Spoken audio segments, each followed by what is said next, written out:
చాలా సుదీర్ఘంగా తెలంగాణ కేబినెట్ సమావేశం కొనసాగింది. చాలా కీలకమైన సమావేశం ఇది. తెలంగాణలో రైతు రుణమాఫీకి సంబంధించి ఒక నిర్ణయం తీసుకోవడానికి సుదీర్ఘంగా మంత్రులందరితో కలిసి సీఎం రేవంత్ రెడ్డి సమీక్ష నిర్వహించారు. ఆ సమీక్ష తర్వాత తీసుకున్న తీర్మానాలన్నింటినీ కూడా మీడియాకు వివరిస్తున్న దృశ్యాలు మనం చూసాము. తెలంగాణ కేబినెట్ కీలక నిర్ణయాలు తీసుకుంది. 2023 డిసెంబర్ 9కి ముందు తీసుకున్న రుణాలన్నీ కూడా మాఫీ చేస్తామని ప్రకటించారు. రైతులకు 2 లక్షల రుణమాఫీ చేస్తామంటున్నారు సీఎం రేవంత్ రెడ్డి. రుణమాఫీకి 31,000 కోట్ల అవసరం అని చెప్తున్నారు సీఎం రేవంత్. నవంబర్ 12, 2018 తారీఖు నుంచి తీసుకున్న రుణాలు డిసెంబర్ 9, 2023 వరకు 5 సంవత్సరాల మధ్య కాలంలో ఈ రాష్ట్రంలో ఉన్న రైతులు తీసుకున్న 2 లక్షల రూపాయల వరకు రుణమాఫీని చెయ్యాలని మా ప్రభుత్వము ఈ మంత్రివర్గంలో నిర్ణయం తీసుకున్నది. ఇచ్చిన మాట ప్రకారం 2 లక్షల రూపాయల రుణమాఫీ చెయ్యాలి. కట్ ఆఫ్ డేట్ 12/12/2018 నుంచి 9/12/2023 మధ్యకాలంలో రైతులు తీసుకున్న రుణాలను 2 లక్షల రూపాయల వరకు మాఫీ చేయాలని మా మంత్రివర్గంలో మేము నిర్ణయం తీసుకున్నాము. ఈ రుణాలు మాఫీ చేయడానికి దాదాపుగా 31,000 కోట్ల రూపాయలు అవసరం అవుతున్నది. 31,000 కోట్ల రూపాయలను సేకరించి తెలంగాణ రాష్ట్ర రైతాంగానికి రుణవిముక్తి కల్పించి వ్యవసాయం దండుగ కాదు, వ్యవసాయం పండుగ. ఈ ప్రభుత్వం, ఈ ప్రజాపాలన రైతు సంక్షేమం, రైతు రాజ్యం ఒక సంక్షేమ రాజ్యంగా, అభివృద్ధి రాష్ట్రంగా ముందుకు తీసుకెళ్తామని సంపూర్ణమైన విశ్వాసం, భరోసా కల్పించడానికి ఈరోజు మా మంత్రివర్గం నిర్ణయం తీసుకున్నది.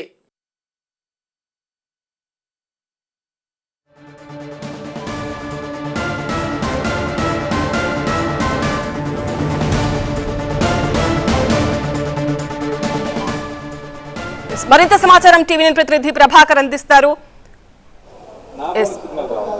ప్రభాకర్, తెలంగాణ రైతాంగం ఈ గుడ్ న్యూస్ కోసం ఎంతో కాలంగా ఎదురు చూస్తూ వస్తుంది. రుణమాఫీకి సంబంధించి జూలై 15 లోపు కేబినెట్ సబ్ కమిటీ ఒక నివేదిక ఇస్తుందని చెప్తున్నారు. మరి అమలు అవ్వడానికి ఎంత సమయం పడుతుంది? అలాగే 31,000 కోట్ల రుణాలను 31,000 కోట్ల ఆ బడ్జెట్ ని ఎలా సమీకరించబోతున్నారు?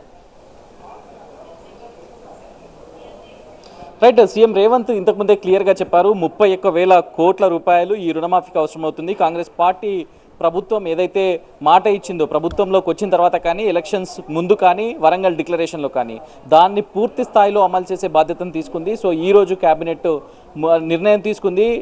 ఏకపక్ష ఎజెండాగా, ఒకటే ఎజెండాగా క్యాబినెట్ సమావేశం జరిగింది. ఆ క్యాబినెట్ సమావేశంలో కేవలం ఒకే ఒక ఎజెండా రైతు భరోసా, అట్లాగే రైతు రుణమాఫీ. రైతు రుణమాఫీకి సంబంధించి చాలా క్లియర్ కట్గా ప్రభుత్వం చెప్పేసింది. సీఎం రేవంత్ రెడ్డి కూడా చెప్పేశారు.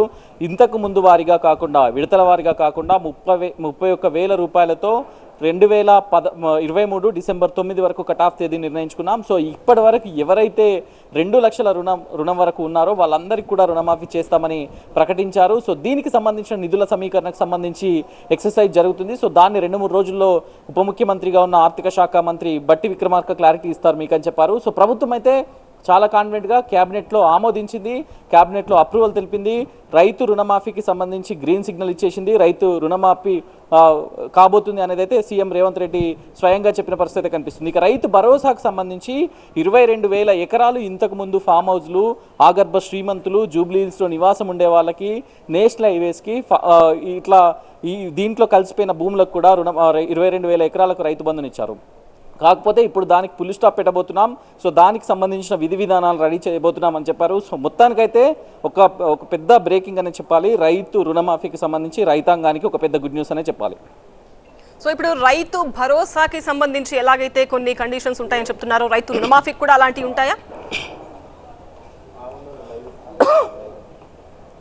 రుణమాఫీ కండిషన్ సంబంధించి అయితే ప్రభుత్వం ఎక్కడ కూడా ప్రకటన చేయలేదు. కేవలం కట్ ఆఫ్ తేదీలను మాత్రమే పెట్టింది. 2023 డిసెంబర్ 9 వరకు ఎవరైతే రుణాలు తీసుకున్నారో వారికి కంపల్సరీగా అమలు చేస్తాం ఈ రుణమాఫీని అని చెప్పారు. రైతు భరోసాకు సంబంధించి మాత్రమే కండిషన్స్ అప్లై అనేది ప్రభుత్వం చెప్తుంది. అంటే 22,000 ఎకరాలను దీంట్లో నుంచి డిలేషన్ చేయడమా, వాటికి వర్తించకుండా ఉండడం అనేది నిర్ణయం తీసుకోవాల్సి ఉంది. ఇక మిగతా వాటికైతే రుణమాఫీకి సంబంధించి అయితే ఇప్పటివరకు అయితే ఎట్లాంటి కండిషన్స్ లేవు. పిఎం కిసాన్ సమ్మాన్ యోజన ఏదైతే ఉందో కేంద్ర ప్రభుత్వం అమలు చేస్తున్న పథకం, దానికి సంబంధించి అంటే దాంట్లో ఉన్న వాళ్ళు ఐటీ ట్యాక్స్ పేయర్స్ కానీ, లేకపోతే ప్రభుత్వ ఉద్యోగులు కానీ, ఎంపీ ఎమ్మెల్యేలు, జడ్పీ చైర్మన్ లాంటి పదవుల్లో ఉన్న వాళ్ళు కానీ, సో వీళ్ళకు వర్తించదు అనేది పిఎం కిసాన్ సమ్మాన్ యోజన పథకం. సో దాన్ని అడాప్ట్ చేసుకుంటే మాత్రమే ఈ కండిషన్స్ అప్లై అవుతాయి. సో దానికి ఆ క్లారిటీ అయితే లేదు, దాన్ని అడాప్ట్ చేసుకున్న పరిస్థితి కనిపించట్లేదు. ఎందుకంటే ప్రభుత్వం ప్రతి ఒక్కరికి రుణమాఫీ జరగాలి, దాని ప్రకారమే మేము 31,000 కోట్ల రూపాయలుగా అంచనా వేశామని చెప్తున్న నేపథ్యంలో సో కండిషన్స్ అప్లై అనేది కేవలం ఇక్కడైతే కనిపించట్లేదు. సో మొత్తానికైతే రైతు భరోసాకు సంబంధించిన గైడ్ లైన్స్, విధి విధానాలు 1-2 రోజుల్లో అయితే రానున్నాయి. రుణమాఫీకి సంబంధించి క్లియర్గా ప్రభుత్వం క్లారిటీ ఇచ్చింది, సీఎం రేవంత్ రెడ్డి స్వయంగా క్లారిటీ ఇచ్చారు. రైట్ ప్రభాకర్.